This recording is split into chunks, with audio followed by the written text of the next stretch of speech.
I'm James Rizzone. And I'm Miranda Watson. We're the husband and wife writing team that created the military thriller Monroe Doctrine series and the military sci-fi series The Rise of the Republic. We have some additional content we'd like to share with you guys today, and we hope you'll find it informative and entertaining. We're planning to create more videos similar to this in the future. As always, please like, share, and subscribe. Now let's get started. Chapter 28. Rolling Stock Deploys. 7th August 1990. 101st Airborne Division, Air Assault. Fort Campbell, Kentucky. The transportation office at Fort Campbell had been working 3 8-hour shifts for around-the-clock operations. They had to divide their time between getting loads ready for truck hauls, coordinating convoy clearances with the Tennessee and Georgia Departments of Transportation, and requesting aircraft for personnel and some immediately needed equipment in-country, as well as coordinating with CSX Railroad to get them the needed flatbed rail cars to transport the heavy equipment. The office was manned by civilians who had worked at Fort Campbell for many years and had the process and procedures memorized. All that experience, however, still hadn't prepared them for the amount of work or pressure being thrown at them. In each unit, a transportation officer or coordinator was designated to ensure each unit's loads were ready and in the proper place to be picked up. The immediate priority was to get the Apache helicopters loaded on the C-5s that would ferry them across the globe. "Sir, we're about ready to load those 6 birds now. Should only be another 15 minutes, the maintenance officer told Lieutenant Colonel Cody. Dick Cody was the battalion commander for the 1st Battalion, 101st Aviation Brigade.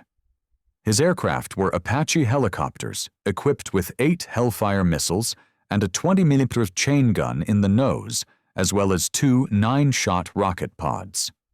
6 of his aircraft had already departed in a previous flight that had carried a mix of pilots and maintenance personnel. Their original destination was the airport at Prince Sultan Air Force Base, Saudi Arabia. That had changed due to the speed of the Iraqi ground war. It was now going to be Jeddah, reportedly one of the few air bases not heavily damaged in the air attacks by the Iraqi Air Force. From the reports they were receiving, they were concerned it might get hit by the Iraqis, though, making it unusable when they arrived. "Dick, are we about ready?" General Sheldon, the assistant division commander for maneuver, asked. He would be traveling with Cody. "Yes, sir. We got out 6 Apaches yesterday along with another plane holding 3 Blackhawks and a couple of OH-58s. I'll have 6 Apaches on this plane along with a couple more OH-58s. All told, I'll have all 24 Apaches, 3 UH-60 Blackhawks, and 12 OH-58s loaded and out of here by Cobb on the 17th, he explained proudly. "How about your support equipment and ammo?" the general asked next. "Sir, that's leaving today as well and is going out on C-141 aircraft. We should be operational by the 21st or 22nd at the latest," Cody said with some confidence. There was no doubt in Sheldon's mind that Cody would meet his target operational date. General Sheldon was going to meet with General Luck and see what was in store for the 101st Airborne Division. In Army speak, he was going to protect the interest of the division.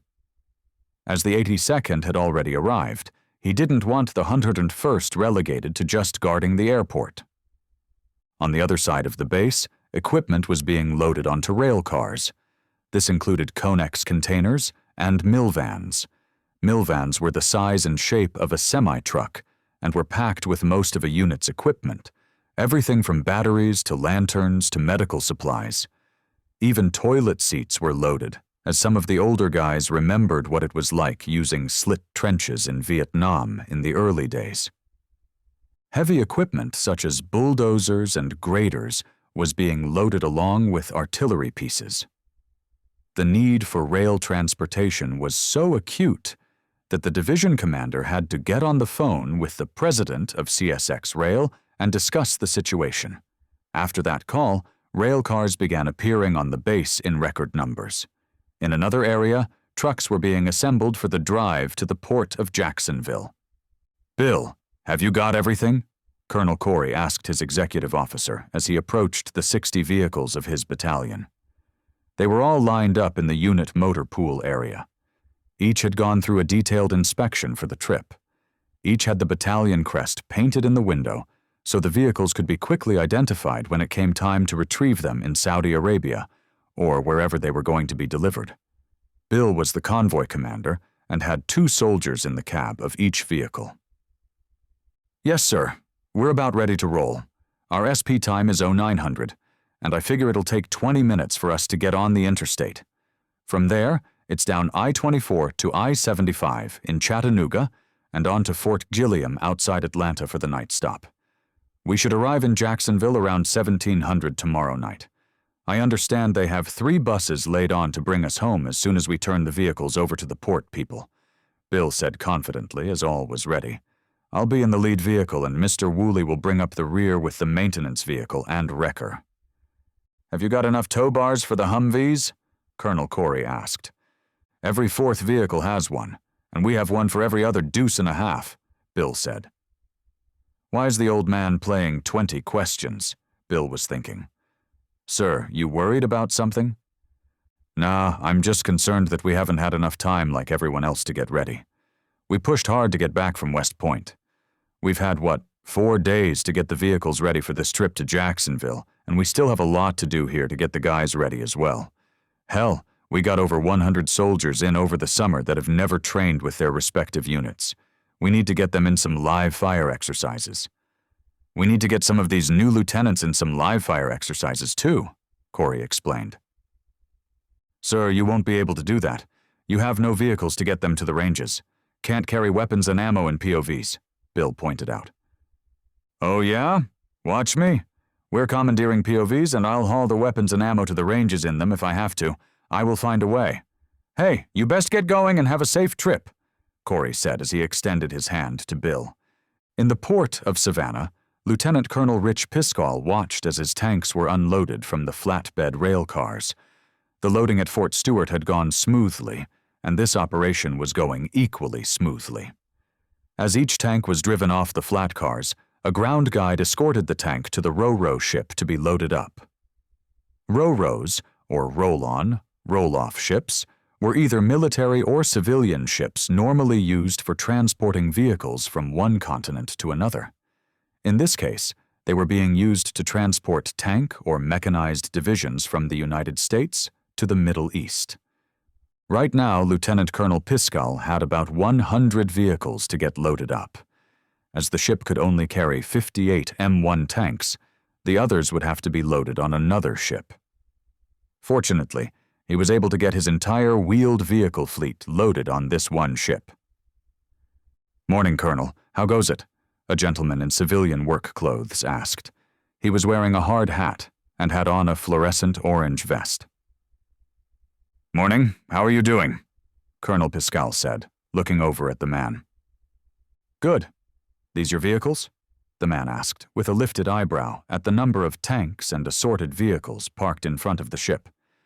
"Yeah, they's my babies. Thought I would see them off." "Well, we'll get them loaded and tied down nice and tight for their trip. Sure as hell don't want one of them rolling around in rough seas. Could make for a bad day." "I take it you work on the ship," Colonel Piscall stated. "No, sir, I'm a longshoreman. I load ships, don't sail on them. Mama wants me home most nights. My crew and I heard they needed help. We drove up from Jacksonville, where we live and work, to help out. We'll head back home when you folks are loaded and gone." "I hope you guys are getting a bonus in pay for coming up here and doing this," Colonel Piscall replied to the kind gesture. "I wish, but no, we don't get extra pay. We're members of the ILA." "The ILA?" "The ILA, sir, means I love America," the gentleman said with a smile. "Actually, sir, it stands for International Longshoremen of America. We're the stevedores that load the ships. These ro-ro ships are pretty easy to load as your guys drive the vehicles on, and we just have to chain them down. Not like the old days when you needed a crane to pick up each tank individually and swing it over the ship. This is so much faster. Bulk items are all loaded in mill vans, so those are fairly easy to load as well. About the only thing that's palletized is ammo and items that can't fit in a mill van, the longshoreman said.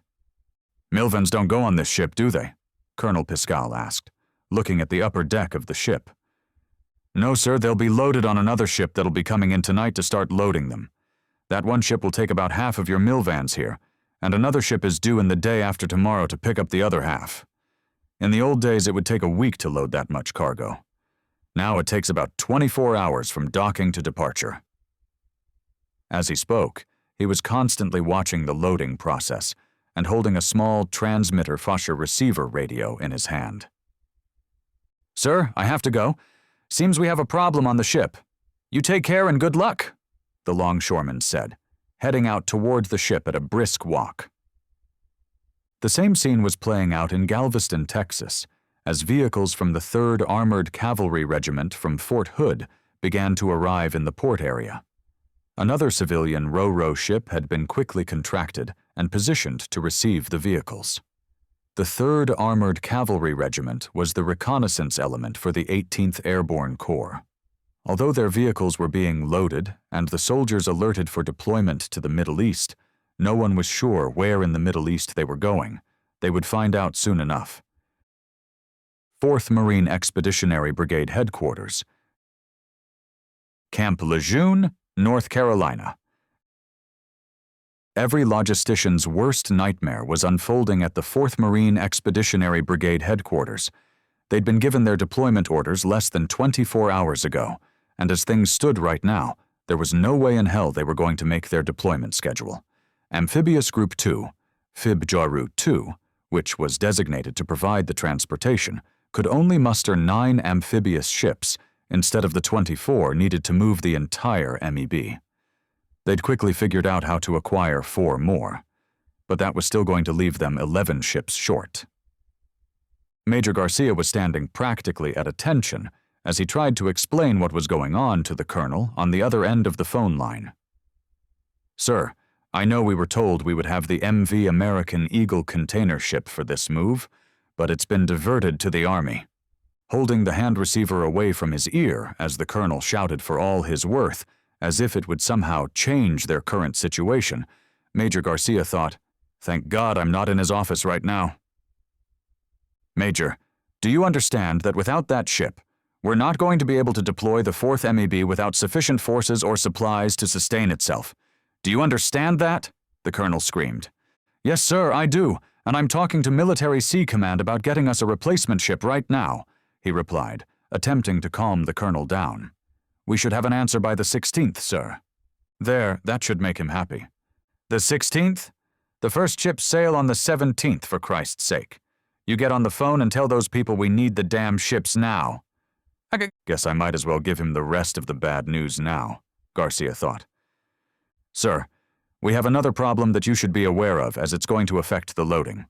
The amphibious ships will load at Morehead City, and the MSC ships will be loading at Sunny Point Military Ocean Terminal in Wilmington, Garcia said, and then pulled the phone away from his ear in anticipation of a new round of shouting. Those ports are 100 miles apart. How the hell are we supposed to get men and equipment sent to both at the same time? Holy shit! Have you got any other surprises for me? The irate colonel demanded. In for a penny, in for a pound, Garcia thought as he dropped the next piece of information. Yes, sir. You need to know that the MSC ships are not capable of supporting an amphibious assault and are not self-sustaining. In addition, they can't support in-stream offloading. Again, Garcia pulled the phone away from his ear as the colonel further melted down in fury at the situation. Oh, and one other thing, sir. We have limited dock space at Morehead City, so Amphibious Group 2 will be departing with 3 transit groups, and each will have a different departure date. Again, the major quickly moved the phone away from his ear, only this time the phone line went dead. Chapter 29. Presidential Brief. 7 August 1990. White House, Washington, D.C. Colonel Atwell was in his usual position opposite the president, ready to begin as soon as the commander-in-chief walked in. Prior to the briefing, Atwell had taken some time to look over the slides and familiarize himself with its content before he had to brief it. What the various intelligence and operation groups had put together blew his mind. To see how fast the battlefield had changed in such a short time span was truly incredible. As President Bush walked in and made his way over to his seat, Atwell could tell by the look on the man's face he was exhausted. The president looked like he hadn't slept in a few days. He told everyone to take their seats and nodded to Atwell to get started. "Sir, in the past 48 hours, the situation in Saudi Arabia has changed dramatically. The king officially left 36 hours ago for his home in Spain, and most of the royals have likewise fled the country. The Sultan of Oman has offered to let the Saudi military establish their headquarters in his country, at a location still to be determined." Most of the military members in the room already knew this information, but to the civilian advisor, it came as a shock. Atwell could see the information hit the president like a punch to the gut. He continued with the bad news. "Sir, this slide shows you the current disposition of Iraqi forces as we see them. The 2nd Army Corps in the west is 50 kilometers from Tabuk and hasn't met any resistance from the Saudi military. The 2nd Republican Guard Corps, with the 7th and 5th Divisions, has reached the cities of Buraida and Unayza, which puts them roughly 650 kilometers northeast of Jeddah and just 460 kilometers from Medina. Thus far, the Iraqis are running into some resistance from what appears to be a battalion of M60A1 tanks and Saudi National Guard infantry equipped with V-100 armored cars. We believe the tanks are part of the armored brigade that was in Riyadh. That brigade appears to be conducting a fighting retreat along a stretch of highway that runs from Buraida to Medina, some 460 kilometers away." "Jesus H. Christ," the president blurted out angrily. "At this rate of advance, they'll reach the Red Sea in another 3 or 4 days, maybe less. How in the hell is an army we've largely equipped and trained being systematically wiped out like this?" he demanded to know. None of his advisors appeared to want to take this question, so Colonel Atwell resumed his brief. "Sir, we're receiving signals intelligence reports indicating a high level of street fighting taking place along the outskirts of Buraida. A battalion of motorized infantry has placed several calls for additional support. An armored battalion was recently dispatched to assist them. Meanwhile, the 1st Republican Guard Corps' lead elements are now in the vicinity of Al-Hufaf, on the eastern side of Saudi. The 45th Infantry Division of the 9th Army Corps has moved into Al-Jubail and silenced any resistance there. The 49th Infantry Division, also of the 9th Army Corps, is in the process of eliminating any resistance in Dammam. As of yet, we've seen no movement towards Riyadh. We expect to see the capital finally fall in the next 24 hours, Colonel Atwell explained, then paused to allow for some questions. The president shook his head in frustration and disgust as he declared, "So if I'm hearing you right, Colonel, Saddam is going to overrun the place before we can even get anyone in there to make a difference. Is that about right?" Before Colonel Atwell could answer the awkward question, General Powell intervened on his behalf. "Sir, we have the 1st Brigade of the 82nd Airborne Division, which arrived yesterday and is even now continuing to arrive with all their follow-on equipment. We also have the lead elements from the 24th Infantry Division on the ground with a company team of Abrams battle tanks and Bradley fighting vehicles." The president nodded as he followed along. Powell continued, "The MEU from the Tarawa is ashore at Jeddah, securing the port and assisting in the security of the airport until the 82nd is ready to assume full responsibility. We have enough ground forces in country to advance forward and stop the Iraqi army's advance butt cold along the mountain passes of Al-Rathaya, just north of Medina. With more air assets arriving in the area every hour, The Iraqi army is about to get an ass-kicking the likes of which it's never experienced before. President Bush laughed at the blunt assessment General Powell, his most soft-spoken general, had just given. His frown turned into a slight smile. You always did have a way with words, General. I just hope you're right, and it's not too little, too late. I fear if we don't send a message to these guys fast, they're going to keep gobbling up the country simply because they can. Sir, General Powell is right, General Dugan, Chief of Staff for the Air Force, interrupted. We're on the verge of being able to give the Iraqis a solid punch to the face. We have the 71st Fighter Wing out of Langley laying over in Germany while we wait on figuring out where to base them. We also have the 42nd Bomb Group out of Loring that just arrived at Diego Garcia. With your permission, and if the Egyptians will go along, I'd like to get the 71st moved to Egypt. They can start interdicting some of these Iraqi MiGs and clearing the skies for other ground attack aircraft. I'd also like your permission to send the 42nd Bomb Group in to plaster the ground forces heading towards Medina and Jeddah. If we can deliver a punch to the face to those forces advancing along that line, we might force them to pull back, or at least slow or stop their advance. James Baker knew they were steadily moving into his lane as the reality of basing rights and air corridors was becoming increasingly important. Mr. President, the Secretary of State said, I've spoken with the Sultan of Oman. He's genuinely concerned that Saddam may not stop with Saudi Arabia just like they didn't with Kuwait. It may be the Iraqis' intention to seize the entire Arabian Peninsula. So far, Saddam's forces haven't met any real resistance, so why stop? At least that's the Omanis' thinking. As of right now, the Sultan has granted us basing rights and permission to stage out of his country and carry out defensive and offensive operations from their territory. Jim paused for a second as he reached for a glass of water. He then carried on. I spoke with Mubarak, and at first I thought I was going to meet a lot of resistance to our request to base our aircraft out of their country. President Mubarak told me personally that Saddam embarrassed and humiliated him in front of the Arab League when he went to bat for him to get financial and economic relief, only to have Saddam invade Kuwait and then further amplify that mistake by invading Saudi Arabia. He has officially given us permission to utilize some of their airfields. Whoa, this is big news, General Dugan exclaimed in surprise. When were you going to tell my guys? I need to get teams out there immediately to start inspecting some of the airfields we've had our eyes on. Baker turned to the Air Force Chief of Staff. There hasn't been time, General. I literally just got off the phone with Mubarak moments before we all walked into this meeting. I think between the offers from the Sultan of Oman and President Mubarak, we should be able to mount an effective defense of Saudi Arabia and finally get into a position to stop the Iraqi army while we build up a large enough ground force to push Saddam back into Iraq. Mr. President, please authorize my forces to go after the Iraqi air and ground forces.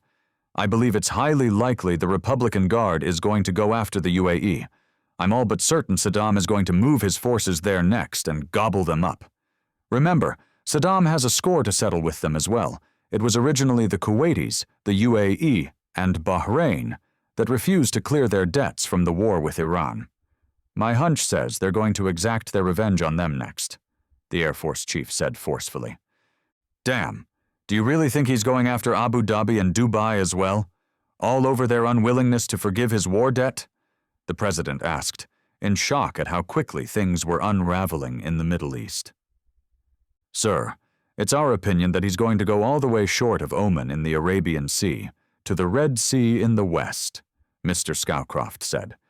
His supplies and resources are going to cause a strategic pause very soon, as he'll have traveled a little more than 500 miles from their border. His vehicles will be in serious need of maintenance at that point. It'll be during this period that he'll likely go on the defense, and we should begin to leverage our air power to go on the offensive and pound them from the sky while we continue to build up our ground forces.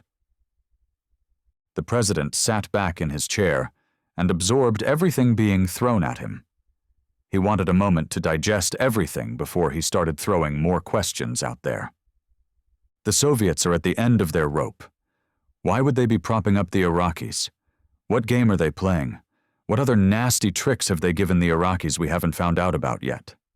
Bush hadn't had to think this hard in a very long time. Leaning forward, Bush asked, "Does anyone know what the latest price of oil is?"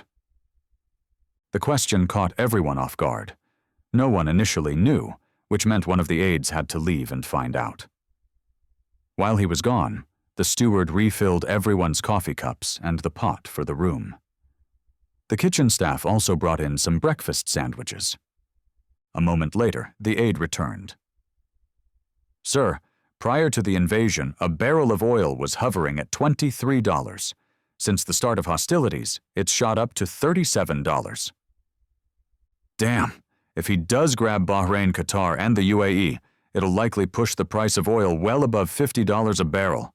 That's when he'll want to sue for peace. Once he has everything in his hands," Sununu chided. Bush sighed at the news. He then turned to General Powell, asking, "Is there anything we can do at this point to slow down the Iraqi forces, or at least hurt them?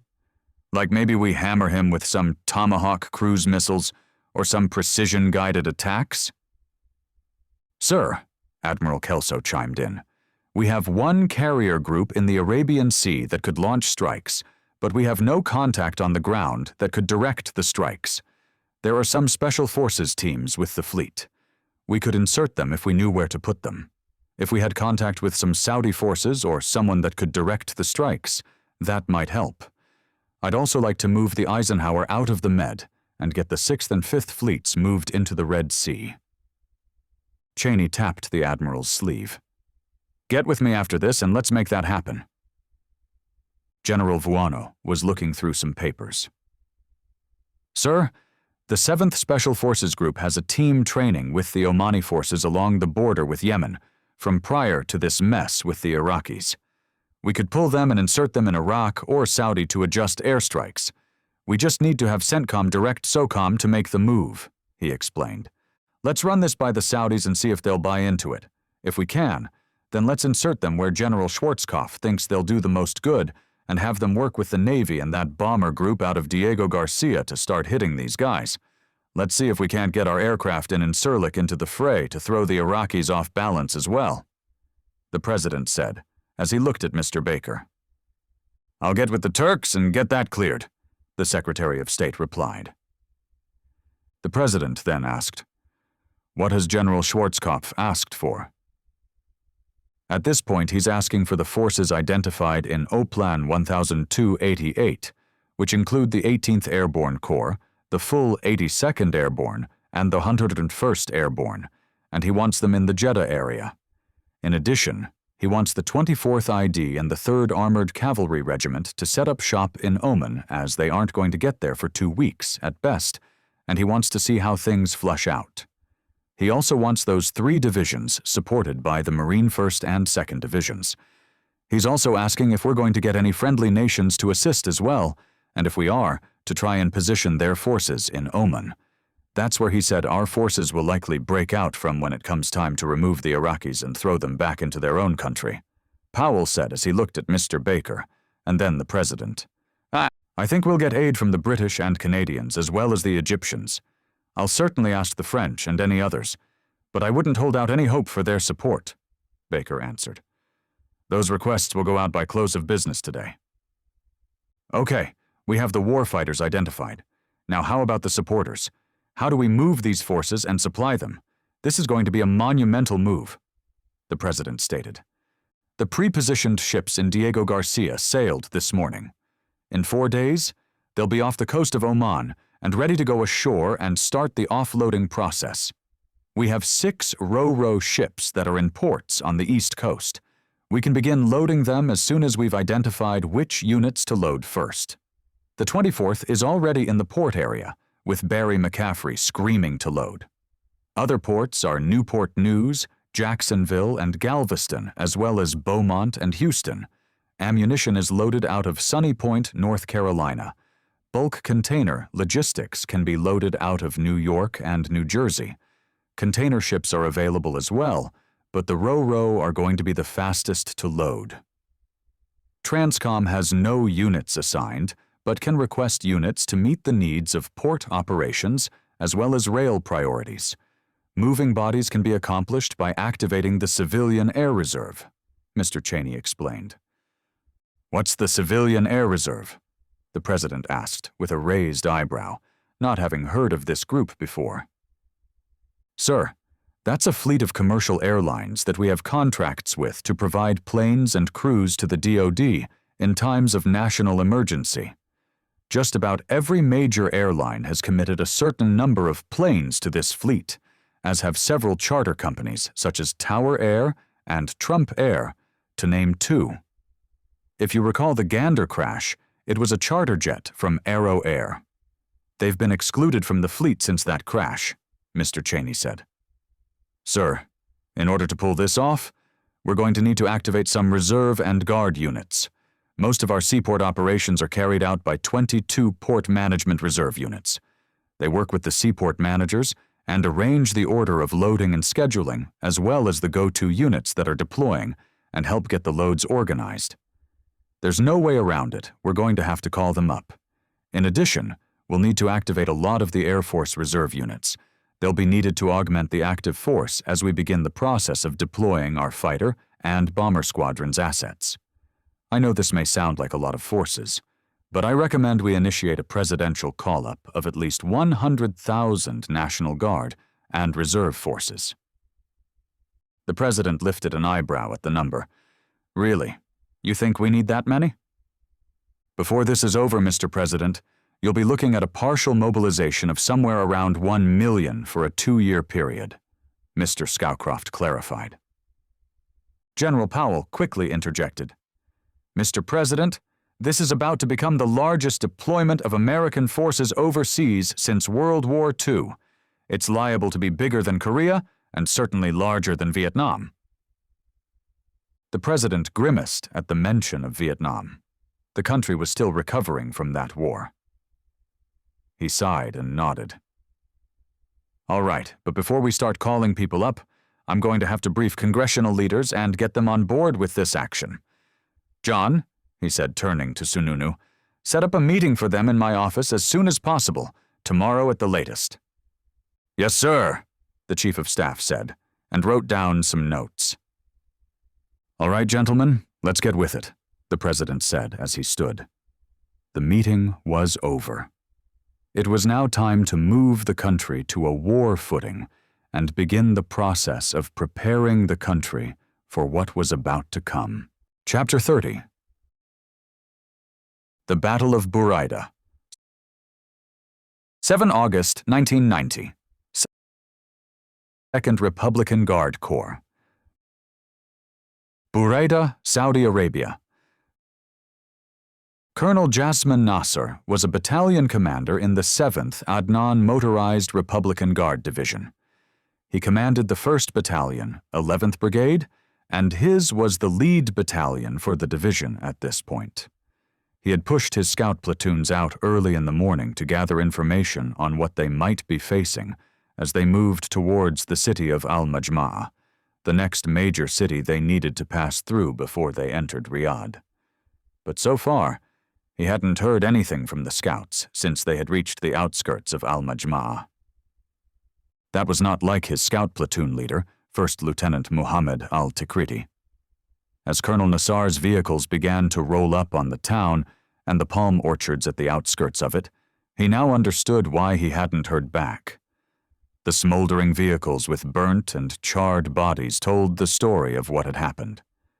They'd been ambushed, apparently by dismounted infantry and artillery. Nassar felt the loss of the young officer. He was a smart and determined officer. Nassar had no doubt the young man would have risen to the rank of general someday. The battalion's vehicles moved on, leaving the exposed bodies as a reminder to those that followed that danger was always lurking nearby. Not wanting to get bogged down by a force left behind, Nassar had the battalion bypass the town. The order of the day was speed. He was under strict orders to let follow-on forces secure the town. Colonel Nassar had pushed out from Al-Majma'a and was now sitting in Hazim. He was starting to think he was fortunate, as there were several roads that led to their objective. The terrain in front of him dropped down from the town, and then gave way to 15 miles of rolling but largely open terrain. It was almost perfect for a motorized or tank force to use. The ground they were traveling on favored the attacker. The rolling hills did offer a defender some opportunities if they knew how to leverage them, but Nassar liked his chances. The 12th Brigade would be attacking north of him on the better road, and would be followed by the 21st Armored Brigade. One might think they were going to have an easier fight, but Nassar knew better. The enemy would have the bulk of his forces to the center and north. Nassar smiled as he thought about coming in through the back door. It was late afternoon, and the Corps commander had ordered a halt for the day. Patrols would go forth and probe, but rest and maintenance were the order of the night. Also, a dawn attack would put the sun in the defenders' eyes. They would be easy targets for the close air support that was scheduled to lead the morning offensive. Colonel Nassar and the 11th Brigade would have access to helicopter support should they need it. What did bother him right now was that he knew little of the force opposing him. From what he had seen of his decimated scout platoon, it was obvious the enemy had some artillery support and anti-tank weapons. But how much did they have? Was it just a company or platoon element? Was it something much larger? Not knowing was bothering him. While his units conducted maintenance on the vehicles, Nassar and his operations officer developed their own plan in support of the larger brigade plan. The brigade plan was to attack from two different points to split the enemy's ability to counter their assault. The 11th Brigade would attack with his battalion on the north side of the road, while the 2nd Battalion would attack on the southern side. 3rd Battalion would follow and essentially act as their reserve force or bum rush through a hole in the enemy position once they created one. The goal was to have the brigades isolate these smaller towns along the way to Riyadh and not get bogged down in any potential street fighting. The 4th Corps was following behind them and would clean up any remaining pockets of resistance left behind. When Nassar and the operations officer had finalized their plans for the intermediate objectives, they called the company commanders in and briefed them. Satisfied that all was ready, Nassar lay down for a couple of hours for sleep and ordered his commanders to grab some shut-eye as well. It was important for a commander to get sleep. Otherwise, their brains would stop functioning properly, and they'd be more likely to make stupid mistakes. Mistakes that cost people their lives. Red Sea. Aboard the aircraft carrier USS Saratoga, time did not stand still. She had replaced the Eisenhower. The ship was plowing through the waters of the Red Sea, not far from the coast of Saudi Arabia. The sea around the carrier was both abuzz with activity and swarming with the frigates and destroyers of the strike group, which were screening for the carrier. Near the floating air bases were two Ticonderoga-class guided missile cruisers, or TICOs. These sophisticated warships controlled the powerful Aegis radar systems that would alert the battle group to any potential dangers. If the Iraqi Air Force mounted any sort of attack on the carrier, the frigates and destroyers of the battle group would tie in their weapon systems to the TICO's state-of-the-art targeting systems. As the ship slaved the battle group's collective defensive weapon platforms together, the advanced computing system would take over the defense of the battle group and begin prioritizing targets to engage, dispatching execution orders to the ships most capable of neutralizing the threat. This was an incredibly powerful offensive and defensive platform the Navy would be putting to the test. The lesson of the Stark was still imprinted in the minds of the sailors. No one wanted to get sucker-punched like that again. A whooshing noise was heard, and then what sounded like a freight train raced across the ceiling above the aviators seated in the squadron briefing room beneath the flight deck above. Captain Jose Arroyo was the commander, air group for the Saratoga. As the Kaji, he was the man in charge of all the aircraft aboard the ship. Fortunately for the pilots under his command, This wasn't his first rodeo. He'd flown nearly 300 combat missions over Vietnam on 3 different carriers. He'd also been shot down twice, and in both cases, he'd been able to escape and evade long enough to allow the Combat Search and Recovery, or CSR, units to retrieve him without being captured. Looking at the pilots for the C-2 Greyhound and the 4 Tomcat crews sitting before him, Jose felt a twinge of jealousy over the fact that he couldn't go with them. He cleared his throat. "Gentlemen, we've just received an urgent tasking from our ground components near Jeddah.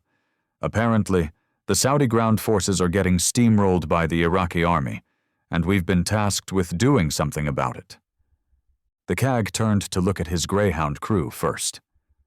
"You're to fly to the Jeddah airfield and pick up an Air Force tactical air controller party and shuttle him and his team up to a Saudi airbase near Buraida." The 2 pilots scribbled some notes on their maps, but didn't say anything right off the bat. The CAG turned to his 4 Tomcat crews next. "You 4 will be flying escort duty. This is enemy-controlled space. The Saudi Air Force was largely wiped out on the ground during the first day of the war. What few aircraft and pilots managed to escape have been fighting a rather haphazard battle with the Iraqis. Whatever you do not underestimate these guys. Their Iraqi pilots are flying fully upgraded MiG-29 Fulcrums and MiG-25 Foxbats. Keep in mind that many of these pilots have already flown combat missions against the Iranian F-14s and F-4s from the Shah's Air Force. It's incumbent upon you guys to get that TACP unit to Buraida. We can't start sending in CAS units to fuck up these Iraqi armor units until we have eyes on the ground, and it's your responsibility to get them there. Is that understood?" The pilots in the briefing room all shared a few nervous glances with each other, but wisely nodded in approval. They were ready for their baptism by fire to begin. Jeddah Air Base. The rolled-up magazine hit the table with a thwacking crash, impacting against a fly that had to be the size of a U.S. nickel. Brigadier General Ulysses Buckner used the magazine to brush the remains of the pestilent that seemed to plague this particular part of the world. Add in the inhumane heat of this place, and it was practically unbearable. General Buckner had been on the ground all of 6 hours. In that short time, he had come to the conclusion that this hellscape was utterly unworthy of fighting for. However, he was a soldier. He'd fight on any piece of terrain he was ordered to fight on, and he'd kill any enemy his country ordered him to. Reaching for his cup of coffee, he downed what was left in the cup, knowing he would need at least 1 or 2 more cups if he was to stay awake and make it through the next few hours. While his body was wide awake, his brain was all but ready to shut down and put him into a comatose state. Right now, he had 2 priorities that had to be accomplished. One was getting his comms people to finish getting their equipment put together so they could establish comms with their parent units still back in Konus. The other was inserting forward air controllers into the Saudi National Guard units so they could direct airstrikes against the Iraqi army. Knocking on his door, one of the staff NCOs interrupted his dour mood as he held up a fresh pot of coffee for the general. "Oh, bless you, Jimmy. Just give it to me, Black. God knows I need the caffeine jolt. Oh, by the way, have you guys figured out who our FACs are from the Air Force?" Buckner asked, as his staff NCO proceeded to fill his coffee mug up to the brim. Jimmy smiled as he saw the general drink a quarter of the coffee he'd just poured. "Yes, sir, they did. A couple of them should arrive in a few minutes. I'll send them in once they get here," he explained before walking out to his desk on the opposite side of the general's makeshift office. A couple of minutes later, Buckner heard a knock on the door and looked up to see a handful of soldiers wearing slightly different uniforms than the paratroopers. "Ah, you must be my Air Force guys," called out Brigadier General Buckner as he waved for them to come on in. Brigadier General Ulysses Buckner was the 82nd Airborne Division's Assistant Division Commander for Maneuver. At present, he was also the senior Army officer on the ground in Saudi Arabia. This placed him in a unique position. He was technically in charge of all ground forces in the country until someone higher up eventually showed up and replaced him. Looking at the name tape of the man sitting across from him, Buckner announced, "Major Scooter, is it? I'm General Buckner. It appears the powers that be have determined that I'm the man in charge of all U.S. forces in Saudi Arabia for the time being, and I've got a special assignment that I believe is right up your alley." The Air Force major, along with 3 other Air Force personnel, a first lieutenant, a master sergeant, and a senior airman, all looked to the major to see how he'd respond. It was clear they were going to take their cues from him. "Well, General, I'm always up for a good mission. I've got a small team here with me, but I'm sure we could stir up some trouble for you. What you got for us?" Scooter asked confidently. Buckner smiled at the major. "I have a feeling you and I are going to get along just fine, Major. So here's the deal. In about 30 minutes, we've got a C-2 Greyhound inbound from the Saratoga, who's pulling figure 8s in the Red Sea right now. When they land, they're going to pick your team up and fly you guys into some airport called Prince Naif bin Abdulaziz Airport, outside the city of Buraydah. It's about 375 miles east of here." Major Scooter raised an eyebrow at the news, but didn't say anything. "Once you get there, Major, you'll be met by an officer from the Saudi National Guard who'll be expecting you. It's my understanding that the Saudi National Guard in that area is a light infantry outfit. I was told they were equipped with V-100 armored cars, just to give you an idea of what you'll be working with. There is some good news. There are 3 battalions of M60A1 tanks from an armored brigade that withdrew from Riyadh. That version of tank is equipped with the new 120mm cannon, so at least they'll be able to outshoot those 105s on the T-72s. But listen up, Major. Once you're on the ground, I need you to confirm the condition of the airfield. We need to know if we can refuel aircraft there if we opt to try and seize it. Once you've checked out the airfield, your primary job is going to be supporting the Saudis with airstrikes from the carrier sitting off the coast." Major Scooter smiled at the idea of raining death from above, but then turned serious as he asked, "Sir, what do you want me to do if the Saudis fold and either retreat, fade away, or get themselves captured?" "If they fold, then start making your way to Medina any way you can. If you can stay with the Saudis and send us missions, do so. If you have to E&E, then keep in touch and we'll send a helo to pick you up. If you can hunker down and let the Iraqis bypass you and still call targets, do so. With luck, we should have more fast movers from the Air Force here tomorrow or the next day. Right now, the problem is where to land all these aircraft." The general sighed briefly as he shook his head in frustration at the situation. "The Iraqis have air superiority right now.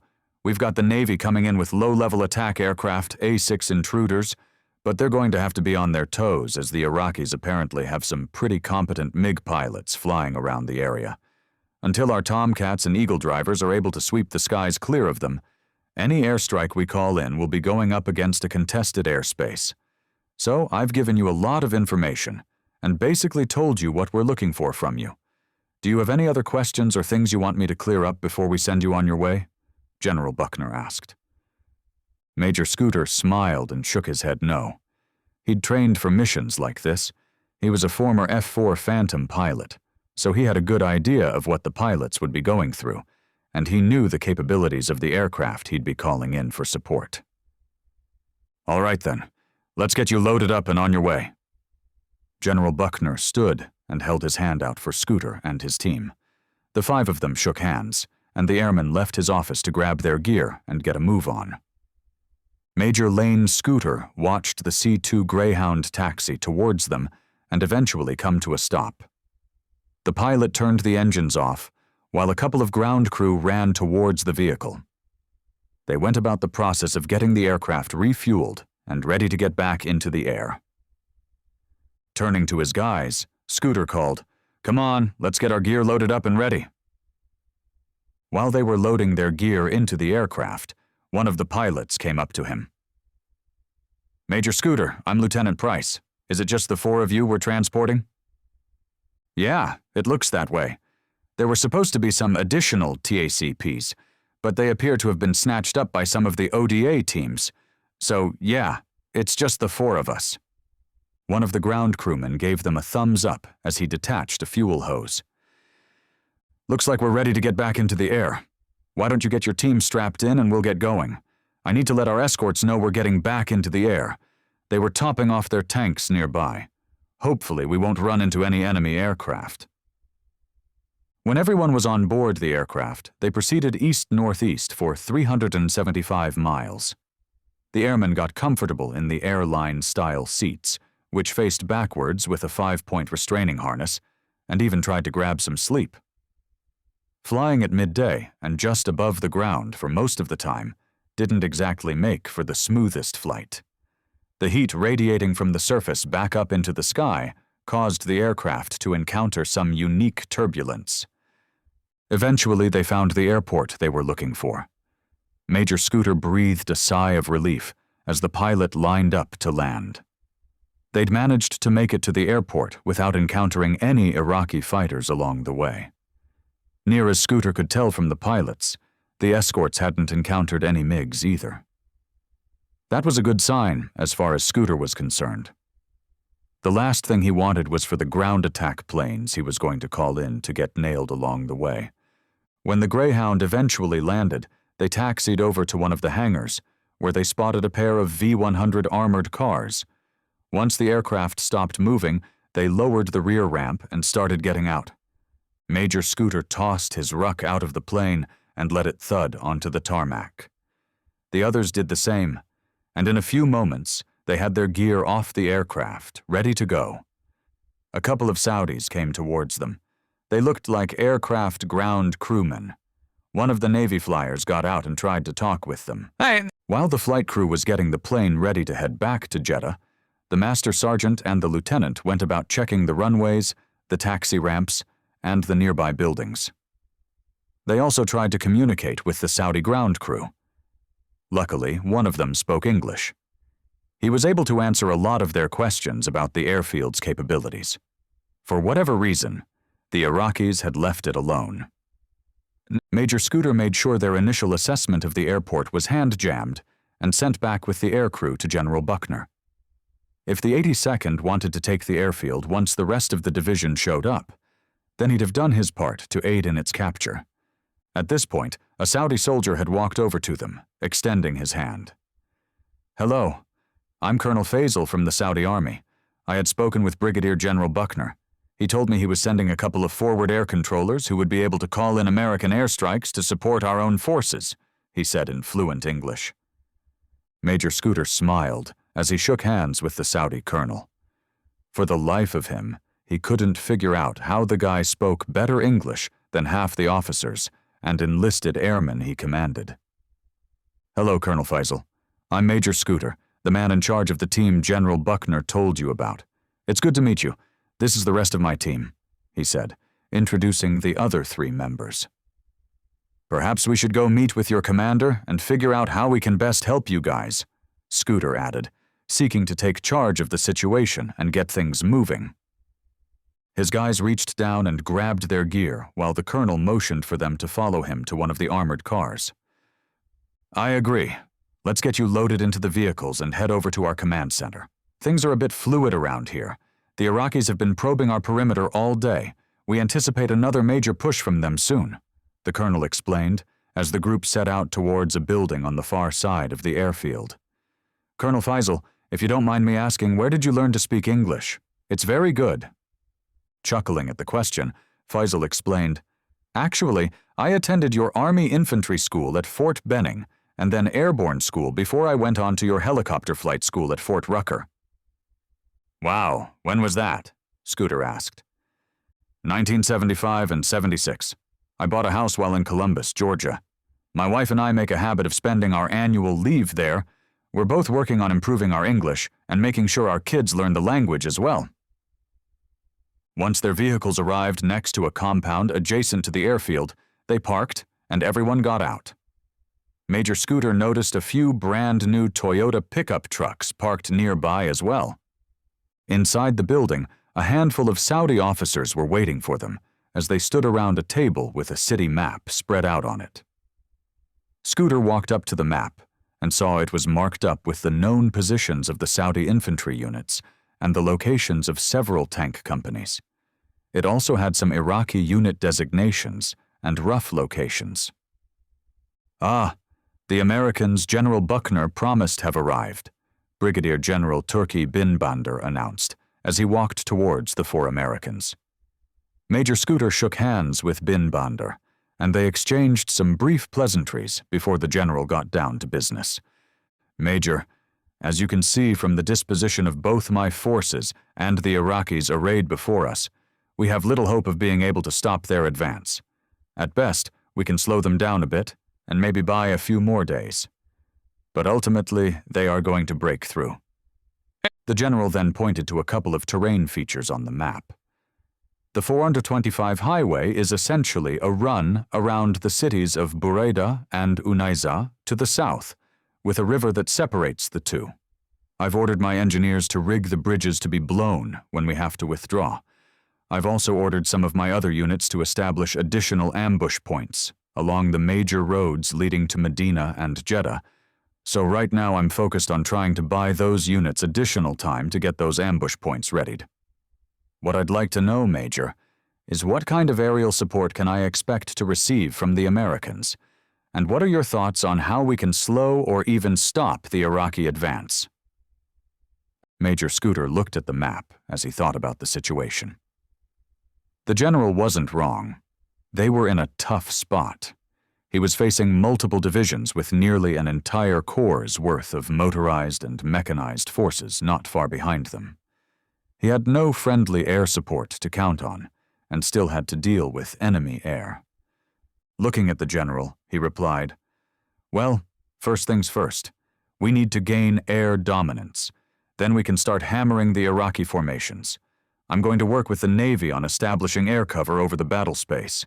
From there, I'll see if we can get ground attack aircraft to start making attack runs on the enemy formations.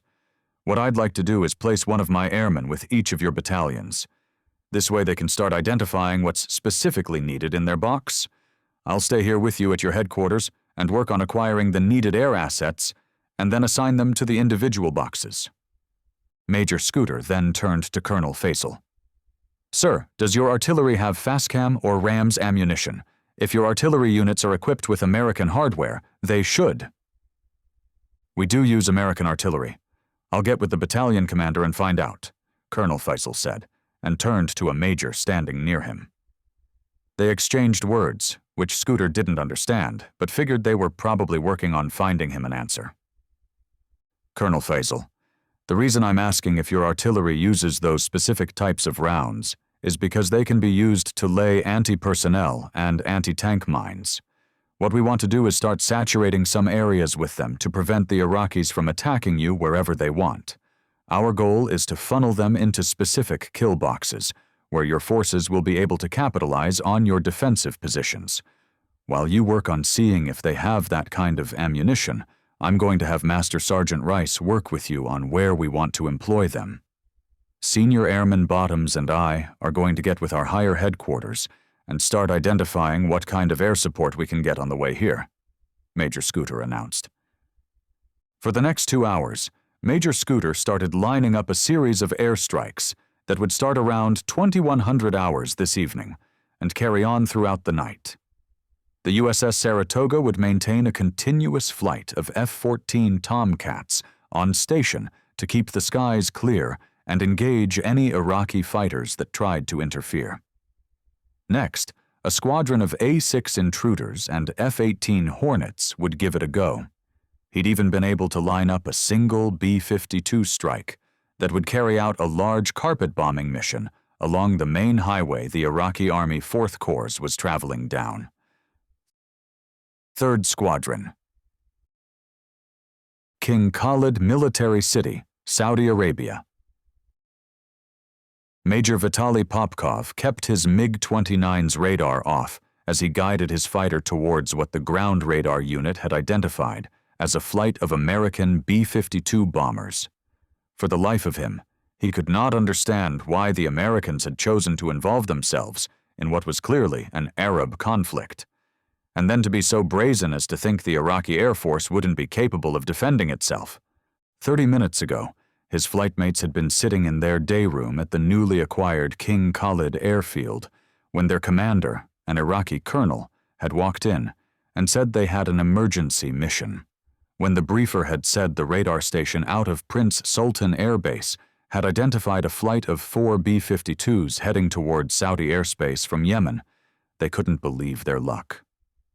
The 4 bombers appeared to be escorted by a single EA-6B Prowler to provide electronic warfare support, and 2 flights of 4 F-14 Tomcats from the American carrier Saratoga operating in the Red Sea. One flight of escorts was several kilometers in front of the bombers, while the other flight was trailing in the 4 o'clock position. While the Iraqis and their Soviet advisors were not 100% sure where the bombers were headed, they had a rough idea given their trajectory and the Iraqi units in the vicinity. With this information, the Air Defense Command hastily threw together a mission to ambush the bombers and either force them to turn back or hopefully give the Americans a good bloody nose for interfering in what should be an Arab-only conflict. Looking at his flight controls, Major Popkov was relieved to see his own aircraft was still making good speed and appeared not to have been detected yet. His flight of 4 aircraft was still moving 50 meters off the ground at a speed of 600 miles per hour toward the Saudi city of Buraydah. Glancing at his radar screen, he saw the 2 flights of 4 MiG-25 interceptors were continuing to approach the American formation from the east, just as they had planned.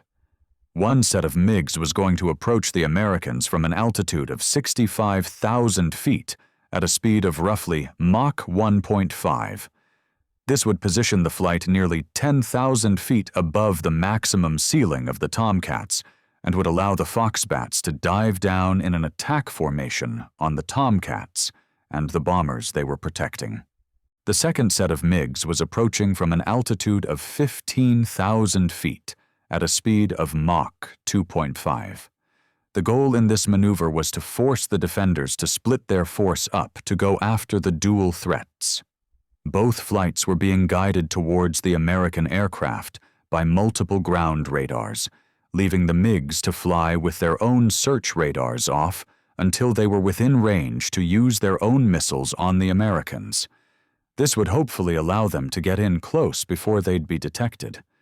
Nearly 20 minutes went by as the 2 sides' aircraft continued to close in on each other. Popkov suddenly spotted something on his passive radar.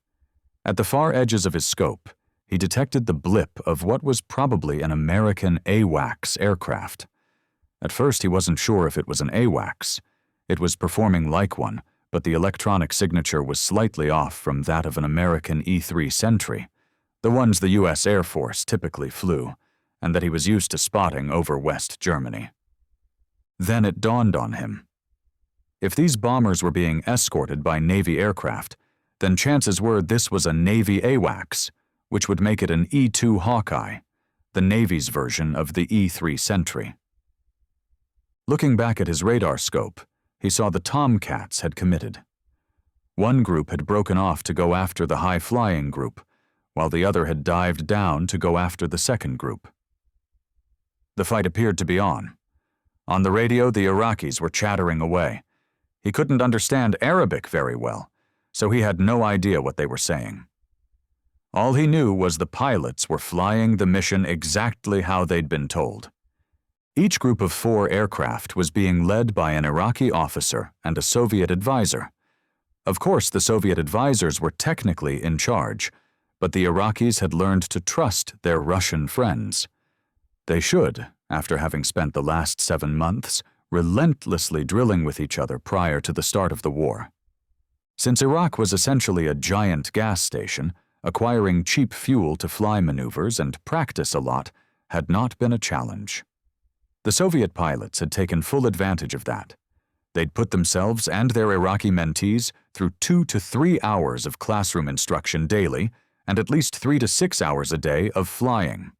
They practiced everything from nap-of-the-earth level flying to high-altitude attacks to straight-up dogfighting. The Soviet advisors had done the best they could to get the Iraqi pilots as ready as possible to support the ground force in the coming war. Now they were going to face off against the Americans. Not another ragtag Arab Air Force, but a real honest-to-goodness professional Air Force that prided itself on its own rigorous training programs. Steadily, the chatter on the radio became more disciplined. Popkov heard one of the Soviet advisors barking some orders in broken Arabic. Moments later, their search radars went active, and they started engaging the Tomcats. For Popkov and his pilots, that was the signal. It was time for them to rise up from their nap-of-the-earth position and start racing in for the American bombers. It wouldn't take long for a couple of the Tomcats to identify the new threat and break off their current fight to go after Popkov and his pilots. Pulling up on his flight stick, Popkov felt the plane angle high into the sky. Next, he activated his afterburners, dumping raw fuel into his engines and boosting the power they were generating in seconds. He then flipped a switch and turned on his Phasotron Zhuk ME radar. The electronic device made one sweep of the area in front of him before it populated his scope. In seconds, it showed him the 4 B-52s flying at an altitude of 32,000 feet at a cruising speed of 430 miles per hour. His scope also showed a single EA-6B Prowler flying a few miles ahead of the bombers. Somewhere around 50 miles behind the bombers, he spotted the E-2 Hawkeye. As Popkov turned his aircraft towards the first bomber, his radar screen went fuzzy before the blips on it disappeared. Damn jamming! I'm going to need to get closer. Connecting himself to the rest of his pilots, he depressed the talk button. This is Raider 1. It appears the American Prowler is jamming our radars. I want everyone to accelerate to maximum military power and head towards the last known position of the bombers. Once we're able to burn through the jamming, I want Raider 3 to take that Prowler out. The rest of us will focus on the bombers. Keep in mind we won't have long before those Navy Tomcats will be on our asses, Popkov explained rapidly. After he accelerated to maximum speed for a few minutes, his radar started to burn through the electronic jamming and spot those big, fat, juicy bombers. While Popkov was moving towards the bombers, he spotted 2 Tomcats break off from engaging the MiG-25s to deal with his flight of 4 aircraft. Knowing the 25s were about to blow past the Tomcats, Popkov angled away from the bombers and lined up an angle of attack on one of the Tomcats. As he closed the distance, his RWR started blaring, letting him know one of the American aircraft was attempting to lock onto him. At the same time, Popkov activated one of his R-27 air-to-air missiles and waited until he heard the tonal change indicating the missile had locked on to the large American aircraft. Once he was sure he had a solid lock, he depressed the pickle button, sending the missile on its way. His RWR also indicated he had an enemy missile heading right for him. The missile was closing the gap quickly. It'd be on him in less than another 20 seconds if he didn't take immediate action. Popkov continued to head right towards the missile. He didn't change his speed, but he did get ready to make a radical maneuver designed to shake the enemy missile and, if all worked out, leave him in a position to re-engage the American if his missile missed. In seconds, the American missile had closed the gap until it was nearly on top of him. In the blink of an eye, Popkov dumped his speed, opened his air brakes, and pulled up hard on his flight stick in a maneuver called Pugachev's Cobra.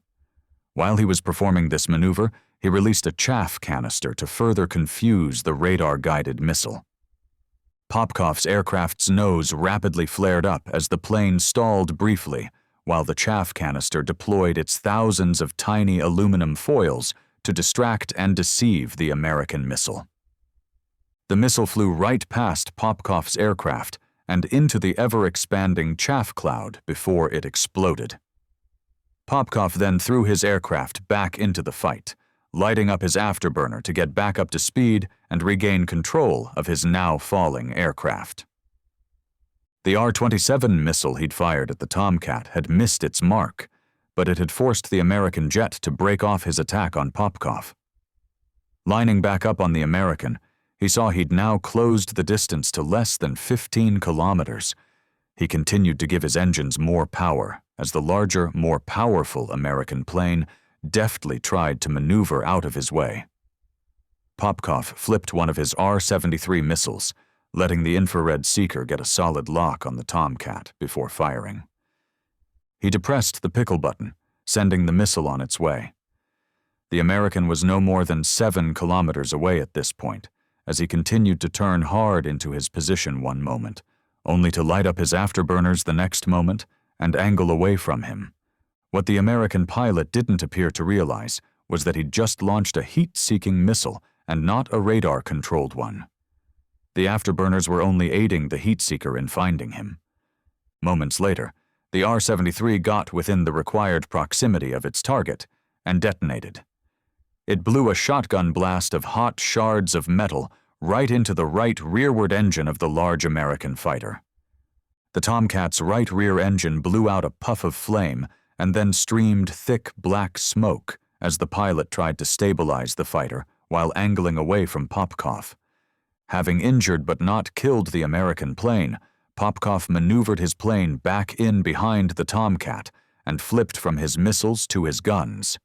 At this point, he was closing within 5 kilometers, his targeting reticle activated on the guns as he centered it over the enemy plane. When his plane had closed the distance to less than 2,000 meters, he depressed the trigger button for 2 to 3 seconds, sending a stream of 30mm rounds at the Tomcat. He saw rounds walk up the back side of the plane, ripping into the left engine and the wing.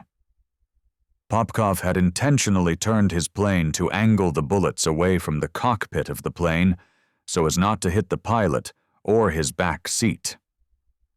The American plane exploded in smoke and caught fire. Moments later, the pilot and his back seat ejected from the stricken plane, just before the aircraft exploded. Popkov noted the location of the pilots and pulled his aircraft away. In that moment, he realized he'd been so singularly focused on his own aerial battle that he hadn't paid any attention to what else was going on around him. His radar told him all he needed to know. 5 of the 8 MiG-25s had been shot down, so had 2 of the 4 MiG-29s.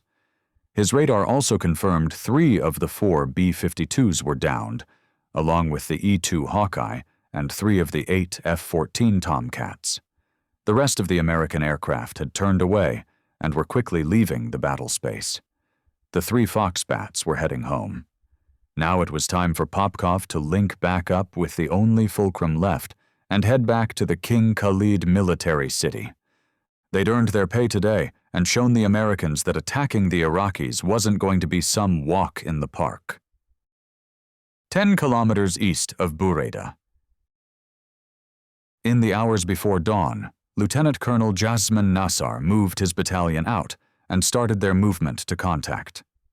The previous night and the early morning hours had been tense. A number of aerial battles had taken place somewhere up in the night sky. No one knew for sure what was happening. When Nassar's battalion left the high ground around Hazim, they made their way towards the rolling hills and lower elevations that would lead them towards the enemy. The battalion bypassed the small village of Raudat al-Hisu. Then they passed al-Mithnab shortly before the sun started to rise in the east. As the Iraqi soldiers moved from one town to the next, they made sure to cut the phone lines to prevent people from warning the Saudis they were coming. No one in Nassar's battalion paid the sheep herders that dotted the countryside any attention. What his soldiers didn't realize was that some of the shepherds were in fact Saudi soldiers, equipped with radios to let their commands know the Iraqi forces were steadily moving towards their trap. When Nassar's battalion passed the small city of al-Mithnab, his battalion was to steer a more northern course to come up on the left flank of the 12th Motorized Brigade. This would give the units room to maneuver and help protect each other's flanks. Nearing the 425 Beltway was Lake Aushazia. The natural barrier had separated some of the Iraqi units before they could reach the 425 Beltway that ultimately led towards their primary objective, the city of Burayda and the Prince Nayef bin Abdulaziz airfield nearby. Nasar's battalion needed to capture the airfield so it could be turned into a forward air base for the Air Force as they looked to march on Medina and then Jeddah. Once his battalion made contact with the 12th Motorized Brigade, they would move in parallel lines opposite the 425 Beltway and try to split the Saudi forces. Off in the distance, Nasar could hear the sounds of artillery. From the flashes in the northeastern sky, he suspected it was artillery from the 5th Mechanized Division. He wasn't sure what they were shooting at, but he was glad they were pounding some Saudi unit. When Nasar's battalion neared the 425 Beltway, he ordered the battalion to cross the highway and set up on the opposite side. So far, they still hadn't met any resistance. While Lieutenant Colonel Nasar found that odd, he was also glad. He might have been a soldier, but that didn't mean he enjoyed the killing aspect of his job. The part of town they were approaching was a built-up area, with plenty of potential places for a small unit to lie in, wait to ambush an unsuspecting unit. Nasar ordered his battalion to change formations. They switched from a single-file line to a tiered wedge formation as he gave the order for his units to skirt the city, instead of going through it. The more he looked at the built-up area, the more concerned he was about an ambush. He was also concerned about the civilian casualties that might result from a close-in fight like that. He didn't feel it was fair to position the civilians in harm's way if it could be avoided. As his units skirted the edges of the town, the closest unit managed to get within 1,500 meters of the nearest buildings. When they crossed a row of apartment buildings, he caught his first glimpse of trouble. A couple of soldiers appeared just above the lip of the building. They quickly set up what appeared to be an anti-tank missile system of some sort. In less than a minute, before he could warn the company closest to the threat, a missile streaked down from the rooftop and impacted against the side of one of his tanks. The tank exploded as the turret was ripped clean off the vehicle and flipped a couple of times through the air. One of the BTR crews turned the turret in the direction of the missile crew and opened fire with the 14.5mm KPVT heavy machine gun. The large projectiles shredded the roof of the building. The gunner adjusted his fire and then proceeded to rake the side of the building to make sure they had gotten the missile crew, as the heavy rounds easily penetrated the walls of the cinder block structure. At this point, several of the BTRs and BMPs had dismounted their infantry, who moved to take up a defensive position around the rest of the armored vehicles. A couple of light machine guns and rifles opened fire on the dismounted infantry, officially initiating the first battle of the day. Captain Anatoly Turgenev had been eating dust for the past 2 days. He was not in the least enjoying the ride either. He and 3 Soviet non-commissioned officers had been sent to 11th Motorized Brigade to teach the Iraqi soldiers how to operate the flat-box radar on the SA-9 air defense system and the ZSU-23-4. There were 4 of each with the 11th Brigade, and Turgenev was convinced the Iraqi soldiers would not grasp how to use the equipment without strict oversight by his men. Sergeant Ivanov, along with the other 2 NCOs, were each riding with a battery commander of the Air Defense Battalion. "Sergeant Ivanov, have they put the radar in standby mode? I do not want to invite an anti-radar missile until we have definite indications of enemy air activity," Captain Turgenev asked over his radio, with the Air Defense Battery Commander of the brigade. "Sir, they are telling me they have not even powered the system up, because they are being told that the Iraqi Air Force has complete dominance over the whole country. I have told them to power up the radar anyway, but they just ignore me," Sergeant Ivanov replied in frustration. "I swear to Mother Russia, if I get out of here, I will shoot that damn company commander myself. He is letting this brigade roll along fat, dumb, and happy, and they could be hit at any moment," Captain Turgenev replied angrily. "Are they even dispersed?" "Oh, they are in formation. High diddle-diddle right down the middle of the road, as the Americans say. If an airstrike would come, it would be an easy target for jets. They are not dispersed in the least," Sergeant Ivanov replied. Captain Turgenev's blood pressure was going up. He had to find the brigade commander and get this straightened out. As the armored brigade of the 7th Division pushed across the open area to their objectives, the sun was cresting the horizon as a bright red ball. The heat increased rapidly, and the tanks and armored vehicles had closed their hatches in anticipation of artillery fire. The heat inside the vehicles was stifling. The dust, which managed to come in through the smallest of cracks, was choking everyone, even with masks covering their faces. As it was, none of them heard or saw the 6 A-6 intruder jets coming at them from the south at low level. The air defense units had not expected to see any aircraft attacking them, as they had been told the Saudi Air Force was destroyed, and that the only aircraft in the immediate area would be friendly Iraqi aircraft providing close air support. What they hadn't taken into consideration was the possibility of American aircraft joining the war on the side of the Saudis and launching an attack on them from the Red Sea. The American intruder aircraft flew in a loose formation across the bunched-up Iraqi armor forces and released a series of CBU cluster bombs across the entire first formations of tanks and vehicles. Once they had dropped their cluster munitions, the aircraft banked hard to the south as they sought to gain altitude and distance between themselves and the scene of the crime. The aircraft were now going to beat feet back to the Saratoga and do their best to refuel and rearm for another attack run. 2nd Republican Guard Corps Headquarters, vicinity of Buraida. Lieutenant General Al-Hamdani stood in the main room of the home they'd commandeered. He needed a place to establish his headquarters that wasn't too far from the front lines. His brigades were continuing to advance on the city of Buraida and the nearby airport. Once he captured this city, he'd turn it and the airport into his regional headquarters and logistical hub for his corps. Standing in front of the large table blanketed with maps of the local area, Al-Hamdani ran his fingers across part of it, noting where some of his brigades had moved up to. The night before, he'd ordered them to fan out so they could approach the place from multiple vantage points.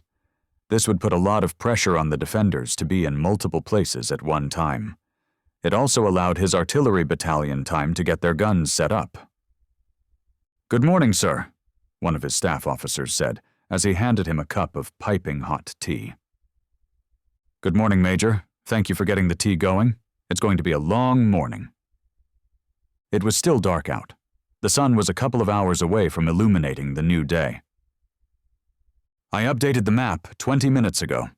As you can see, the 5th Division is approaching from the north, just as you ordered. The other brigades have reported they are in position and ready for the main attack.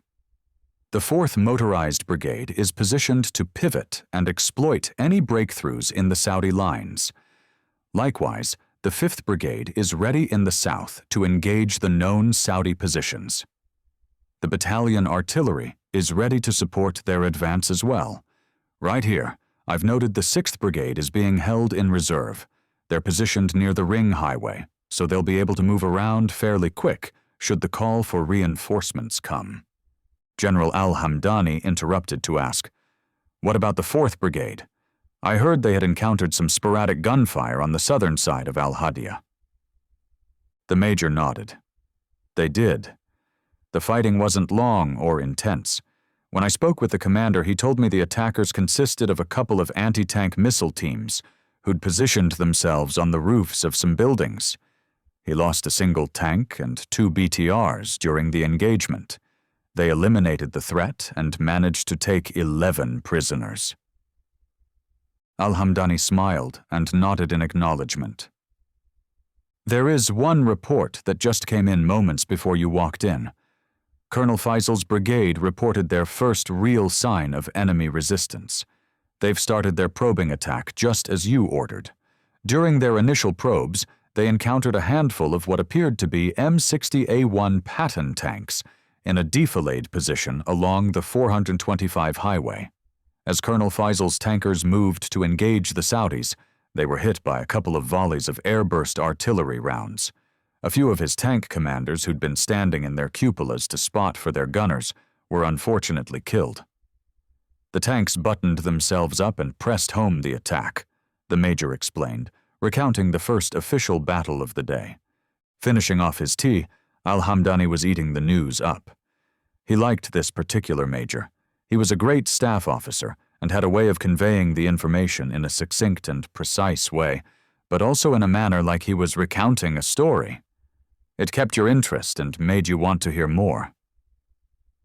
"Please, continue on and tell me how the rest of the engagement went," he beckoned as he refilled his tea. Grimacing, the major reached for his notepad as he explained, "The rest of the battle was a mix of success and failure, albeit I think a lot was learned from it." "Oh, well, now you must tell me what happened. Do not leave anything out. If he made mistakes, then I need to know so we can adjust our tactics." "Yes, sir. As I was saying, when Colonel Faisal's armor units advanced on the Saudi tanks, the tankers buttoned themselves up. They unfortunately ran towards the enemy tanks without keeping an eye on their surroundings as well as they should have. When they advanced, they did not take into consideration the likelihood of Saudi tanks and missile teams lying in wait along the outskirts of the nearby town." The major pointed to some spots on the map. "A few tanks had been hidden in some alleyways here. A few missile teams were positioned in these areas here, and here. Nearly half of a tank company was lost in the opening volley of the ambush. Within minutes, most of the company had been wiped out before they believed they were being attacked from the town. Colonel Faisal lost 2 more companies when they encountered a minefield and another set of tanks and missile teams lying in wait for them. Again, maybe 5 minutes before you came in here, he'd ordered his forces to withdraw. He wanted to regroup and figure out another way to deal with this enemy force, besides throwing more units at them. All told, he lost around 50 vehicles. I did tell him the battalion artillery was finally up and running. If he wanted to call in for an artillery strike, that option was available. So are some air units out of the Khalid military city." Al-Hamdani grunted at the news. "It's too bad about the losses. I just hope these commanders learn their lessons sooner rather than later. If we do end up fighting the Americans, they're going to be a lot tougher to deal with than the Saudis. Major, send a message to the Corps Air Defense Commander and let him know I want to speak with him immediately. Also, tell our Air Force liaison rep to join us as well. I'm fairly sure our brigade commanders will get things figured out and handle them appropriately. What I'm more concerned with is the air situation. Those air attacks throughout the night caused some serious damage, and that needs to be addressed," Al-Hamdani explained. The fact that American aircraft were now actively targeting and bombing his forces made the capture of Jeddah and Medina all the more important. They needed to prevent the enemy from establishing a foothold from which to bring in more ground forces. Thank you for watching our video. If you enjoyed it, don't forget to like, subscribe, and hit the notification bell so you'll never miss another video. In the meantime, we have plenty of reading material to keep you busy.